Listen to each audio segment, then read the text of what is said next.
Vamos começar por explicar porque é que é importante Platão para nós. Depois vamos falar brevemente de 6 aspectos. Primeiro, a vida e obra de Platão. Segundo, como devemos ler os diálogos de Platão. Em terceiro lugar, falar da República, da grande obra de Platão. Em quarto lugar, explicar qual é a relação entre a política e a filosofia dentro da República. E antes de concluir com uma tentativa de dizer o que é que Platão pensava, vamos falar um bocadinho sobre as obras menos conhecidas de Platão.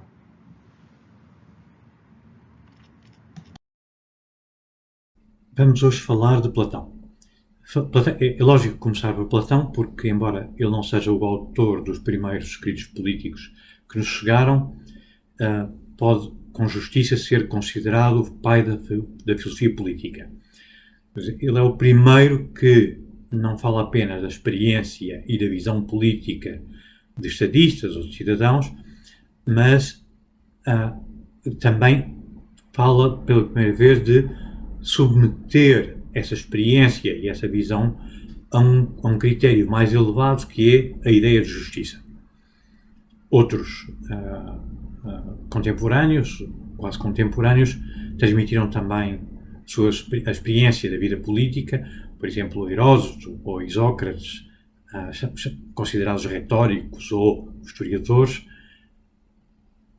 Outros filósofos, sofistas, falavam também de política, mas Platão é o primeiro a dizer claramente que a política tem que subordinar-se à ideia de justiça.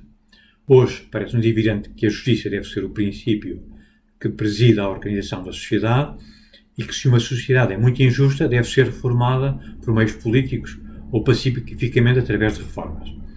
Ou, inclusivamente, através de uma revolução violenta que vira a sociedade do avesso como uma lua.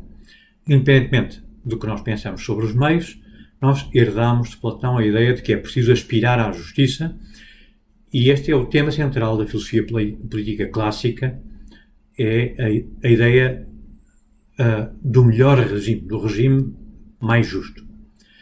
No entanto, há um abismo entre as reflexões políticas antigas e as doutrinas políticas modernas.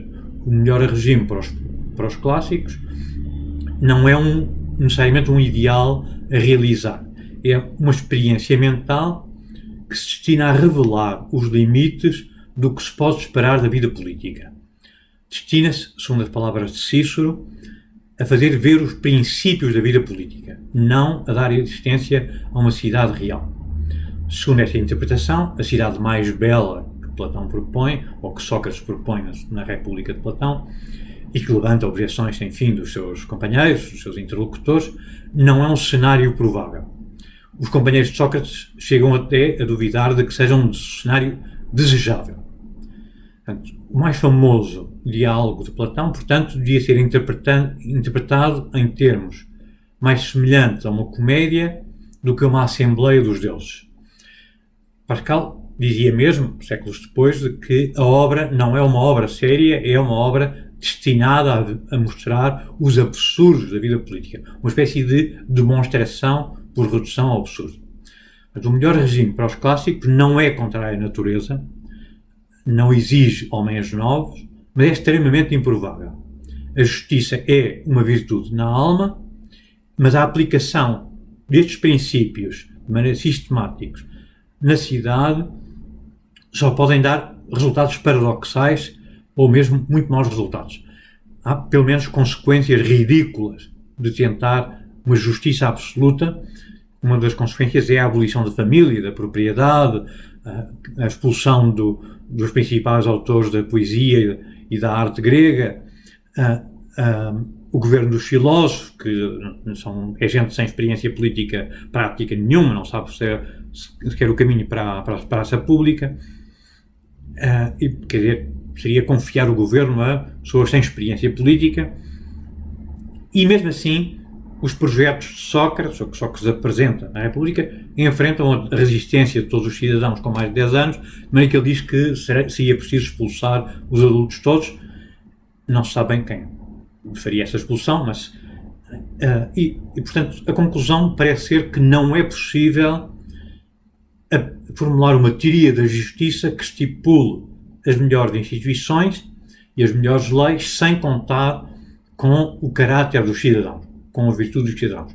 Esta visão é-nos olhos alheia, estranha, parece-nos quase incompreensível que Platão não tentasse fazer um plano para pôr em prática e gerou mal-entendidos sem fim. Com efeito, a visão tradicional da República no século XX é de que Platão estava a falar a sério quando um dos seus personagens propõe o reino dos filósofos, a igualdade entre o homem e a mulher, no exército e na vida pública, a propriedade comunista, um Estado totalitário, ou pelo menos uma espécie de kibbutz, à letra, onde toda a gente vive, tem tudo em comum, retira as crianças à família para garantir a igualdade social, etc. Tudo isto foi dito no século XX e mais diz-se que Platão tinha uma agenda oculta, queria que os filósofos fossem os conselheiros dos príncipes, preparados para enganar as turbas, o povo, com nobres mentiras. Portanto, para compreender bem os ensinamentos de Platão, a filosofia de Platão, as ideias de Platão, é preciso ler as suas obras como diálogos, quer dizer, tendo em conta o seu contexto dramático e também tentando detectar as ironias, sem presumir que o que pensa ou declara Sócrates é exatamente o que pensa Platão. Como quer que seja, nenhuma teoria política deste Platão dispensa as ideias de justiça e a ideia de regime político, ou de melhor regime político, não, poderíamos dizer de regime político ideal, ou Platão diria conforme às preces, aquele a que se aspira, que ele coloca pela primeira vez no centro das ideias políticas, da filosofia política.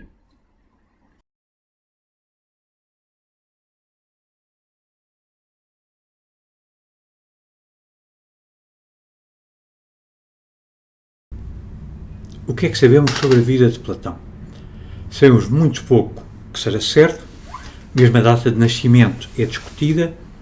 A nossa fonte mais importante sobre a sua vida é Diógenes Laércio, um autor do século III d.C., considerado em geral pouco fiável, é um amontoado de anedotas. Segundo o biógrafo mais importante, Apolodoro, que seria vários séculos posterior a Platão mesmo assim, Platão tinha vivido 80 anos, a sua vida divide-se em 4 fases de 20 anos cada uma, conhece o seu mestre Sócrates aos 20, quando este último já tinha 60 anos, funda em Atenas a Academia aos 40 anos, depois de uma viagem pela Sicília, dedica-se a ensinar durante mais 20 anos, aos 60, numa desastrada tentativa de apoiar o seu amigo Dion na Sicília, interrompe o ensino brevemente, regressa desiludido com a política à Academia, a escola onde, entretanto, chegou o jovem Aristóteles, o seu futuro discípulo, então nos seus 20 anos. Nos anos finais da sua vida, outros 20 anos, dedica-se exclusivamente ao ensino e à escrita, deixando, segundo a tradição, nascer, quer dizer, por rever a sua obra mais longa, a sua obra mais extensa, as leis. Esta simetria perfeita devia fazer-nos levantar suspeitas sobre a veracidade da narrativa. Mas a verdade é que, entre as muitas histórias que rodeiam a vida de Platão, a única que podemos dizer que é verdadeiramente próxima do autor é a do seu sucessor imediato na Academia, Speusipo, que já fala dele como o divino Platão. Portanto, não nos devemos espantar com a persistência da lenda platónica. O testamento que Platão faz e que é reproduzido por Diógenes Laércio não mencionam nenhuma dotação patrimonial à Academia, mas a Academia está destinada a durar ininterruptamente mais de 300 anos, até cerca de 83 a.C. E acaba por ser encerrada definitivamente só com o imperador romano Justiniano, em 529 d.C. Isto explica talvez a conservação da totalidade dos escritos platónicos. A própria tradição da Academia teria ajudado a conservar os escritos, fazendo de Platão o único autor antigo, um dos poucos autores antigos, cuja obra nos chegou completa.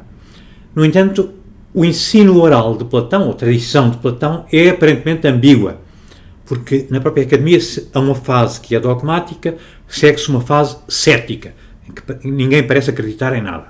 Portanto, o ensino de Platão era ambíguo, permitia os dois tipos de interpretações, mesmo para os seus sucessores imediatos. As melhores edições do princípio do Renascimento, de um Henri Estienne, de 1578, contém 35 diálogos e 13 cartas. As 13 cartas são de autenticidade hoje discutida, mas isso é exatamente a totalidade das obras atribuídas na Antiguidade a Platão, organizadas em 9 conjuntos de 4 livros ou de 4 diálogos, segundo o critério de um bibliotecário de Alexandria chamado Trasimo. Em resumo, sabemos pouco sobre a vida de Platão porque há muitas lendas que rodeiam as narrativas da sua vida. Sabemos que nasce à volta de 424, em Atenas, na Grécia. As fontes que temos são pouco exatas, são pouco credíveis. Mais importante é Diógenes Laércio, que fala de um Apolodoro, um bibliotecário de Alexandria, que reúne e escreve a sua mais importante biografia. A versão tradicional da biografia de Platão diz mais ou menos isto. Ele viveu até aos 80 anos, conhece Sócrates até aos 20 anos. Sócrates, nessa altura, já tem cerca de 60 anos. Funda a academia quando tem volta de 40. Aos 60 anos, vai até à Sicília ajudar o seu amigo Dião, volta desapontado, e depois fica na academia até ao fim da vida, onde, entretanto, chegou Aristóteles, que tem 20 anos. Teria deixado incompleto na cera a sua maior obra, a sua obra mais extensa, chamada As Leis. Sabemos pouco que seja realmente do tempo de Platão, que seja realmente fiável.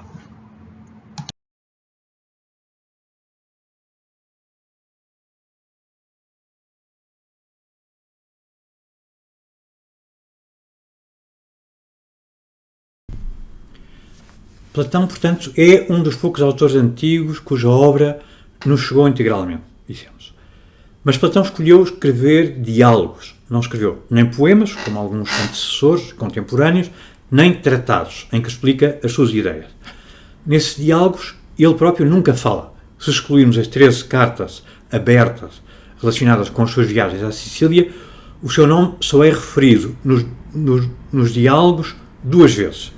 É, portanto, difícil ter uma certeza completa sobre o que é que ele realmente pensava, porque ele nunca fala. Quem fala são os personagens do diálogo. Ora, embora nem a literacia nem a leitura em silêncio fossem já raras em Atenas no seu tempo, os livros ainda eram um pequeno tesouro e provavelmente os diálogos destinavam-se a ser lidos em voz alta ou representados. Uma escola de estudiosos alemães, de Tubinga, desenvolveram ao longo do século passado uma interpretação que diz que os diálogos eram usados só para a iniciação e que o importante era o ensino oral do próprio Platão. Mas os vestígios de ensino oral, que em teoria se podiam encontrar nos escritos de Aristóteles ou dos outros discípulos de Platão posteriores, são muito escassos.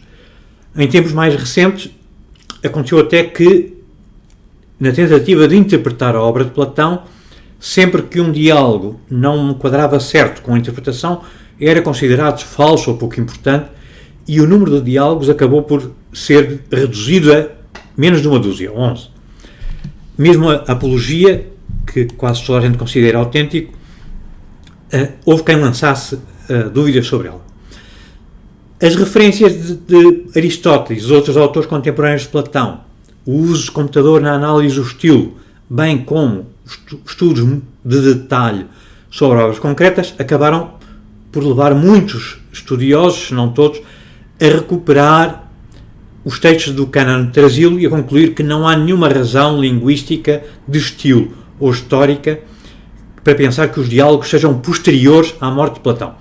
O que se admite é que alguns diálogos tenham sido fruto do trabalho colaborativo na academia ou editados por um discípulo de Platão chamado Filipe Dopos. Como é que devemos ler os diálogos de Platão? Os diálogos platónicos pertencem a géneros muito diferentes, apesar das das diferenças superficiais, mas a diferença principal parece estar entre aqueles que são narrados, na maioria dos casos narrados por Sócrates, e outros que são interpretados como uma peça teatral, que é uma espécie de drama onde há apenas falas de um personagem e depois de outro, sem comentários do encenador. A diversidade concreta dos diálogos é mais complexa. Há diálogos dentro da narrativa, dentro de alguns diálogos leem-se cartas, às vezes durante meia hora há alguém a ler uma carta, noutros casos o texto é o de uma carta e narra-se conversas, mas em qualquer caso os diálogos têm sempre um contexto dramático, uma cena, passam-se num certo cenário, num certo contexto. Sócrates é sempre o personagem mais bem caracterizado, é feio, descalço, está interessado em falar com um político, jovem promissor, preocupado com o caráter dos seus concidadãos, é supremamente justo e acaba por fim por ser condenado à morte. Mas, embora Sócrates esteja quase sempre presente nos diálogos, não é sempre um dos principais intervenientes.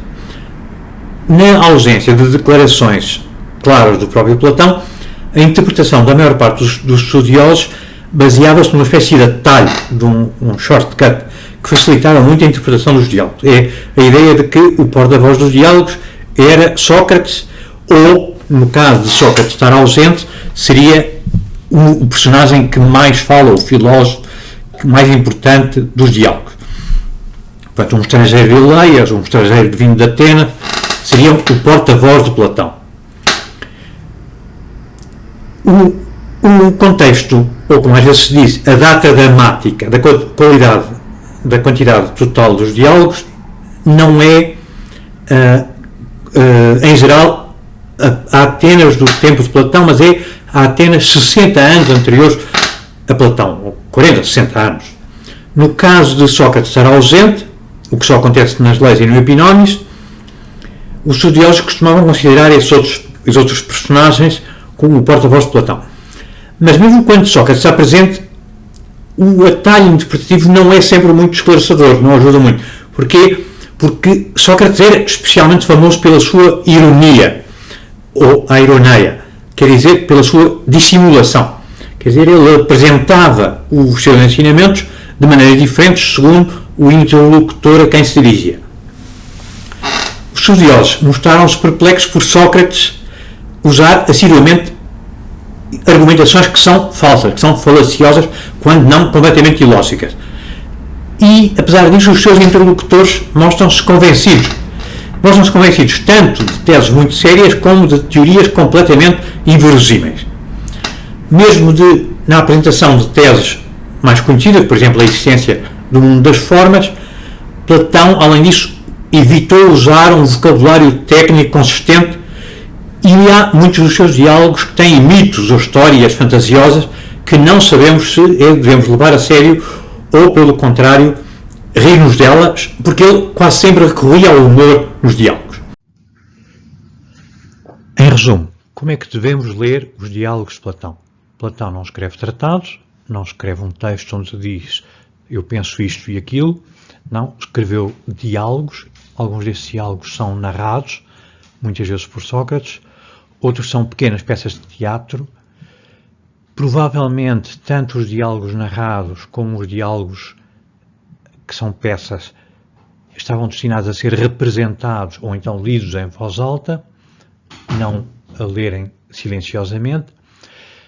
Temos que ser desconfiados em relação ao que dizem os diálogos, porque o principal personagem de Platão é Sócrates, que é famoso pela sua ironia, e não devemos tomar também à letra os mitos e as histórias magníficas que ele conta, mas sabemos que os diálogos tinham um papel muito importante na educação ou na instrução que Platão pretendia dar.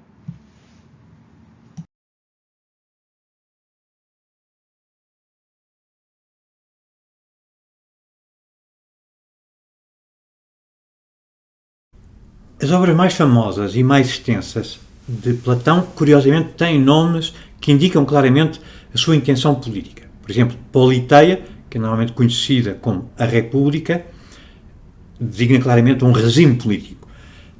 As leis falam de legislação. Mesmo a Apologia é a defesa pública de Sócrates no tribunal.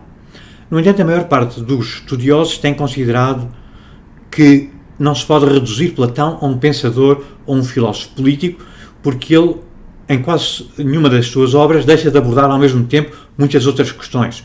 Por exemplo, a educação, ou a poesia, ou a piedade, ou a psique, a natureza da alma, a excelência humana, o ideal a que devemos aspirar, a virtude.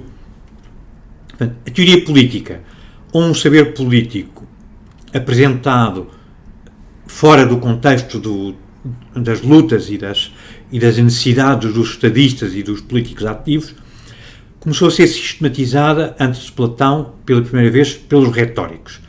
E Sócrates, discípulo de Górgias, constitui em Atenas uma escola 3 anos antes da fundação da Academia de Platão. Mas os retóricos eram normalmente estrangeiros, muitas vezes eram céticos, talvez fruto da sua experiência de ensinar a dar uma coisa e também o seu contrário, mas eram sobretudo essencialmente apolíticos, quer dizer, não nos deixaram nenhuma teoria desenvolvida sobre o que seria uma organização política justa. Portanto, as suposições que fazemos sobre o pensamento dos pré-socráticos ou dos sofistas contemporâneos de Sócrates baseiam-se muitas vezes em escassos fragmentos de obras que estão hoje perdidas e, curiosamente, uma das nossas principais fontes é quase sempre Platão. Mas Platão escreveu também obras sobre retórica. 2 dos mais importantes textos sobre retórica que floresce na altura em Atenas são 2 textos de Platão, o Górgias, uma obra muito longa, e Menexeno, ou Oração Fúnebre, respectivamente um dos mais extensos e um dos mais curtos diálogos que Platão escreveu.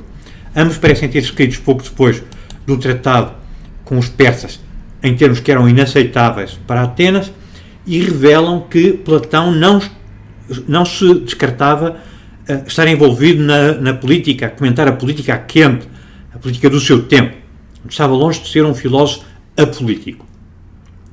Mas não é isso que tornou Platão mais famoso. O que tornou mais famoso é a sua teoria do melhor regime. Essa teoria é sobretudo desenvolvida na sua obra A República. Em resumo, porque é que Platão mostra desconfiança em relação à retórica? A retórica trata de convencer pessoas, convencer a multidão, e ele está preocupado não em convencer, mas em descobrir o que é justiça. Ele escreve 2 diálogos muito importantes, o Górgias, muito grande, e o Menexeno, muito pequeno. Ambos os textos são muito irónicos, apresentam teses controversas e a pessoa aprende na discussão. O Menexeno ainda hoje é mal compreendido. Era, segundo Cícero, recitado no Dia dos Mortos, mas é um texto a brincar com os discursos que eram feitos no Dia dos Mortos.